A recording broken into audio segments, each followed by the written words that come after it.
हरे कृष्णा। आज मैं गर्भ गीता का पाठ कर रही हूँ, आप लोग प्रेम से सुनिए। श्री गणेशाय नमः। ओम श्री कृष्णाय नमः। ओम श्री कृष्णार्जुन संवाद। भगवान श्री कृष्ण का वचन है कि जो प्राणी इस गर्भ गीता का विचार करता है वह फिर गर्भवास में नहीं आता। अर्जुन उवाच। हे कृष्ण जी, ये प्राणी जो गर्भ योनि में आता है वो किस दोष के कारण आता है? हे प्रभु जी, जब ये जन्मता है तब इसको जरा आदि रोग लगते हैं, संसार में आकर दुख भोगता है, बुढ़ापे के कष्ट सहता है, फिर मृत्यु होती है।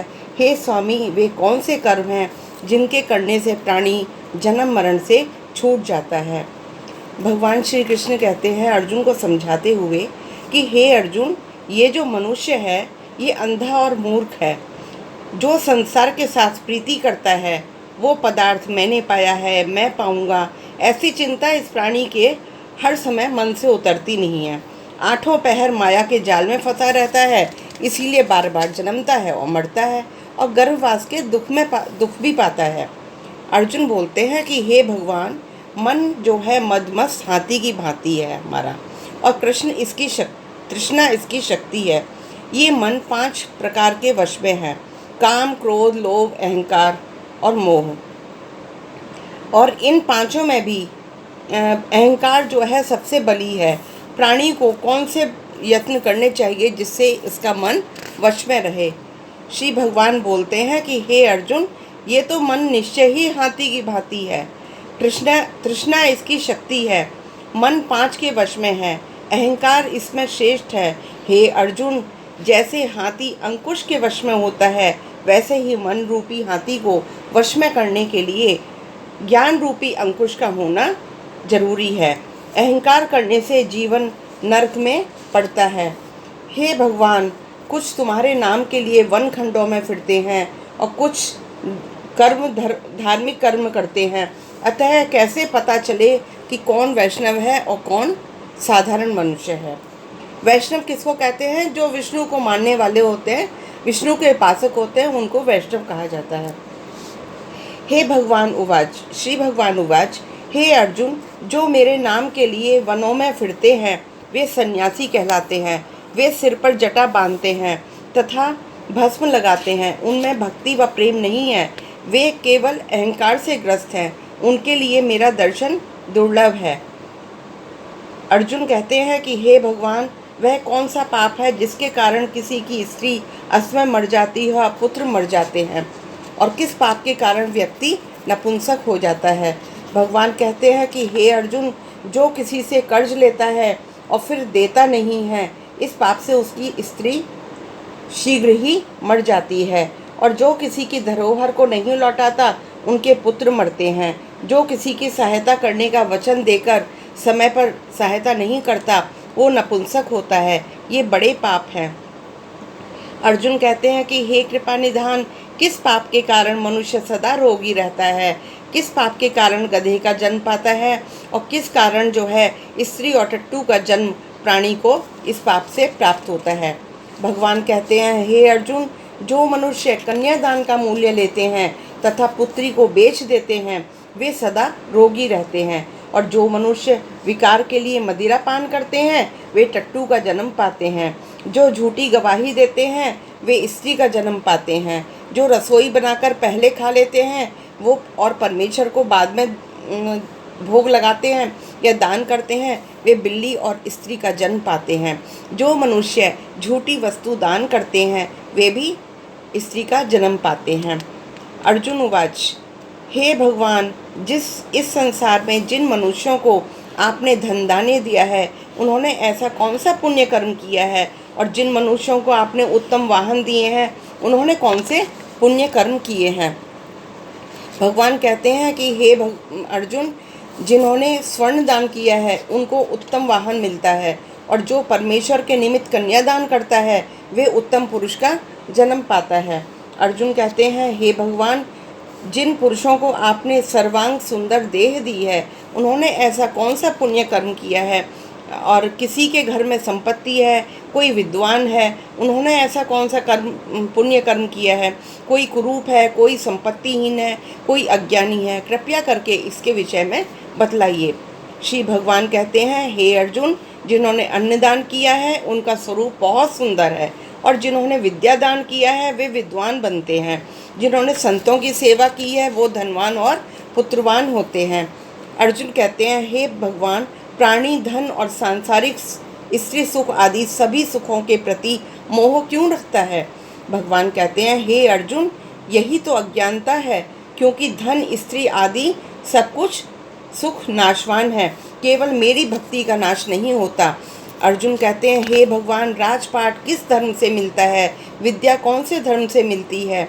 भगवान कहते हैं, हे अर्जुन, जो प्राणी श्री काशी जी में निष्काम भक्ति से तप करते हैं तथा देह त्यागते हैं वो राजा होते हैं, और जो गुरु की सेवा करता है वही विद्वान होता है।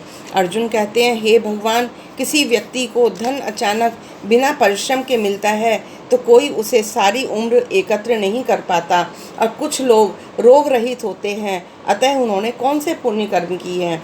भगवान कहते हैं, हे अर्जुन, जिन्होंने गुप्त दान किया है उनको धन अनायास ही मिल जाता है। जिन्होंने परमेश्वर का कार्य और पराया कार्य संवारा है वे रोग से रहित होते हैं। अर्जुन कहते हैं, हे भगवान, किस पाप के कारण प्राणी अम्ली होता है और किस पाप से कुष्ठी बनता है? हे भगवान कहते हैं, हे अर्जुन, जो अपने गुरु की स्त्री से गमन करते हैं वे अम्ली होते हैं, और गुरु से विद्यादान पाकर जो कृतघ्न हो जाते हैं वे गूंगे होते हैं। जिन्होंने कुकर्म किए हैं वे कुष्ठी होते हैं। अर्जुन कहते हैं, हे श्री भगवान, किसी की देह में रक्त विकार होता है, ये किस पाप के कारण होता है?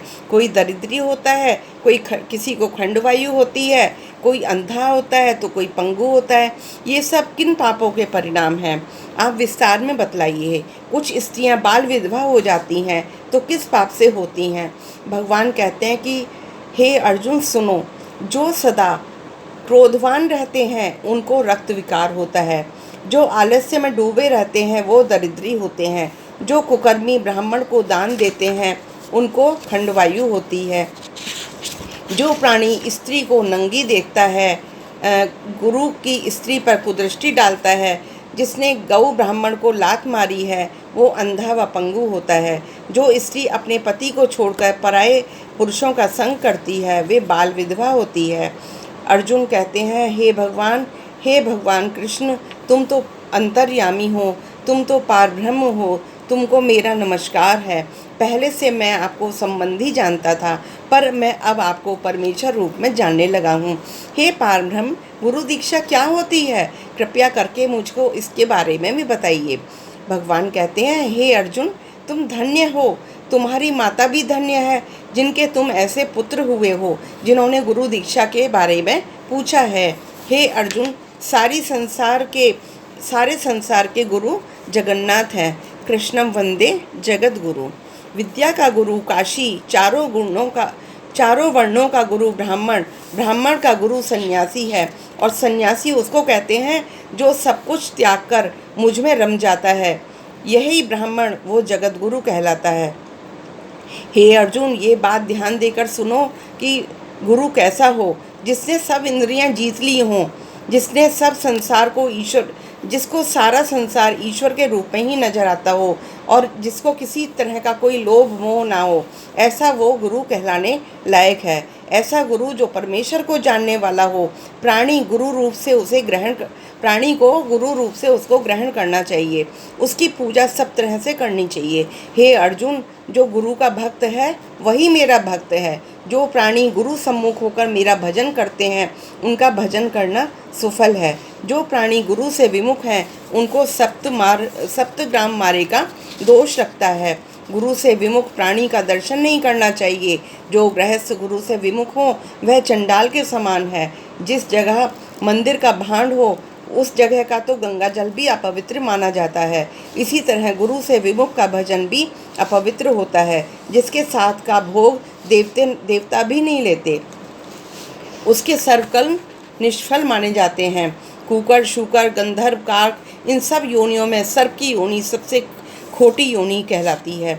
इन सबसे भी वह मनुष्य खोटा है जो गुरु नहीं बनाता। गुरु के बिना गति नहीं होती। गुरुहीन प्राणी अवश्य ही नरक को जाता है। हे अर्जुन, जैसे चारों वर्णों को मेरी भक्ति करना अनिवार्य है, वैसे ही गुरु बनाकर उसकी भक्ति करना, सेवा करनी चाहिए। जैसे सब नदियों में गंगा श्रेष्ठ कहलाती है, सब व्रतों में एकादशी का व्रत श्रेष्ठ कहलाता है, वैसे ही है अर्जुन, सब सेवाओं में गुरु की सेवा उत्तम मानी गई है। गुरु दीक्षा के बिना प्राणी पशु योनि पाता है। गुरु सेवा अश्वमेध यज्ञ से भी अधिक फलदायी है। अर्जुन जी कहते हैं कि हे भगवान कृष्ण, गुरु दीक्षा क्या है? भगवान कहते हैं, हे अर्जुन, तुम्हारा जन्म तो धन्य है जो तुमने ये प्रश्न किया है। गुरु दीक्षा तो 2 अक्षर का नाम है, हरि ओम। हरि ओम, हरि का नाम, इन अक्षरों को गुरु कहता है। ये चारों वर्णों को जपना श्रेष्ठ है। हे अर्जुन, जो गुरु की सेवा करता है वह मेरी सेवा करता है। मैं उससे प्रसन्न रहता हूँ। ऐसा मनुष्य 84 योनियों से छूट जाता है। जन्म मरण से रहित नरक नहीं भोगता। हे प्राणी, जो प्राणी गुरु की सेवा नहीं करता वे 350 करोड़ वर्ष तक नरक भोगता है। जो गुरु की सेवा करता है उसको कई अश्वमेध यज्ञ का पुण्य प्राप्त होता है। हे अर्जुन, जो प्राणी हमारे और तुम्हारे संवाद को पढ़ता है, सुनता है व सुनाता है, वे गर्भ के सभी दुख से बच जाता है। उनकी 84 योनि जन्म मरण से कट जाती है। इसी कारण इस पाठ का नाम गर्भ गीता है। श्री कृष्ण महाराज के मुख से इसे अर्जुन ने श्रवण किया। गुरु दीक्षा लेना उत्तम कर्म है। उसका फल ये है कि नरक की 84 से जीव बचा रहता है और भगवान प्रसन्न रहते हैं।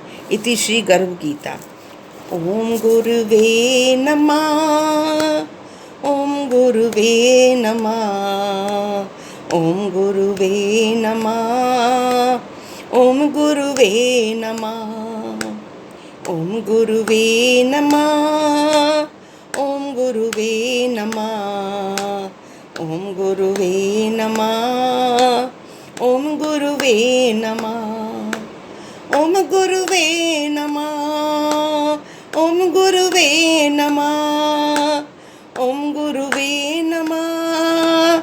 ओम गुरुवे नमः। ओम गुरुवे नमः। ओम गुरुवे नमः।